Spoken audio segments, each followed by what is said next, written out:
For a moment, the camera's hold on Peeta's downcast eyes as what he says sinks in.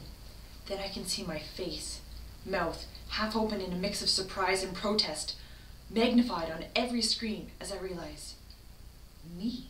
He means me. I press my lips together and stare at the floor, hoping this will conceal the emotion starting to boil up inside of me. Oh, that is a piece of bad luck, says Caesar, and there's a real edge of pain in his voice. The crowd is murmuring in agreement. A few have even given agonized cries. It's not good, agrees Peeta. Well, I don't think any of us can blame you. It'd be hard not to fall for that young lady, says Caesar. She didn't know? Peeta shakes his head. Not until now. I allow my eyes to flicker up to the screen long enough to see that the blush on my cheeks is unmistakable. Wouldn't you love to pull her back out here and get a response? Caesar asks the audience. The crowd screams assent.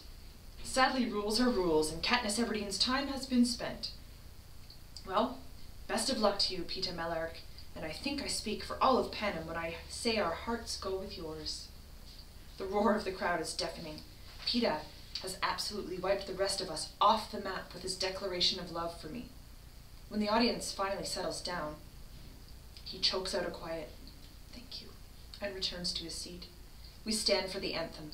I have to raise my head out of the required respect and cannot avoid seeing that every screen is now dominated by a shot of Peeta and me, separated by a few feet that in the viewers' heads can never be breached.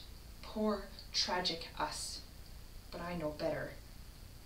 After the anthem, the tributes file back into the training center lobby and onto the elevators.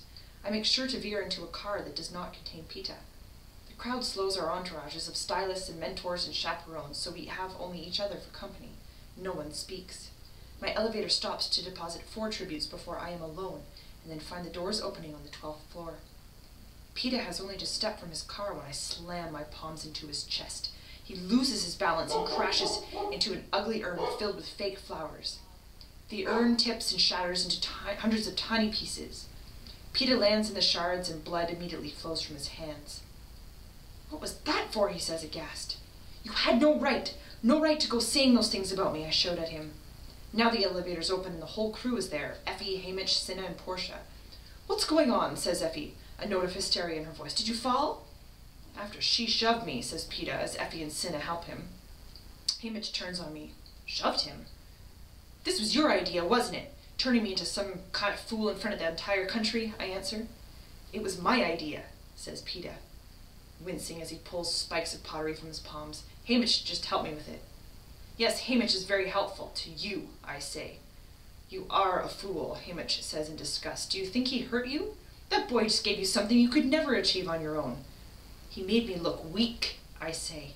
"He made you look desirable. And let's face it, you can use all the help you can get in that department.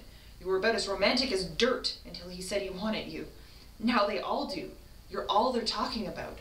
The star-crossed lovers from District 12, says Haymitch. "But we're not star-crossed lovers," I say.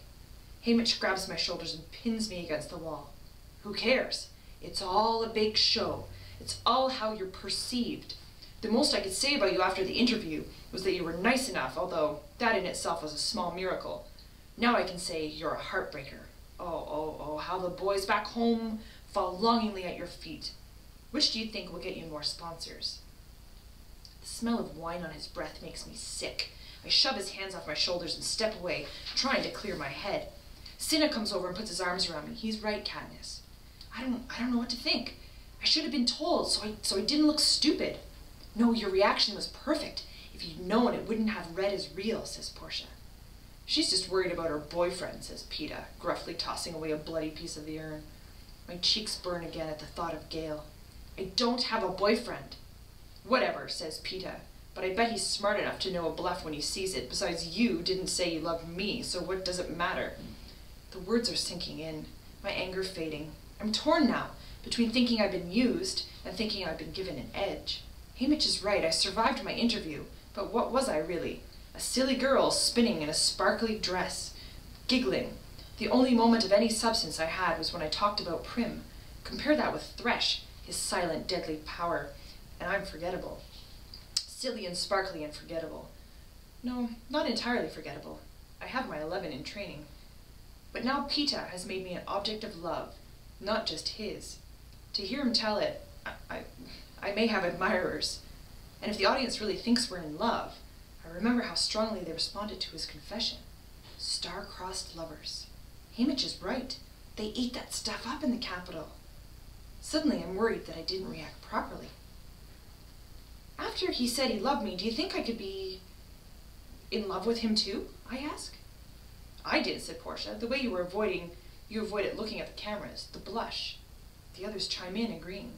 You're golden, sweetheart. You're going to have sponsors lined up around the block, says Hamish. I'm embarrassed about my reaction. I force myself to acknowledge Pita. Sorry I shoved you. Doesn't matter, he shrugs, although it's technically illegal. Are your hands okay? I ask. They'll be all right, he says. In the silence that follows, delicious smells of our dinner waft in from the dining room. Come on, let's eat, says Hamish. We all follow him to the table and take our places. But then Pita is bleeding too heavily, and Portia leads him off for medical treatment. We start the cream and rose petal soup without them. By the time we finish, they're back. Pita's hands are wrapped in bandages. I can't help feeling guilty. Tomorrow we will be in the arena. He has done me a favor, and I have answered with an injury. Will I never stop owing him?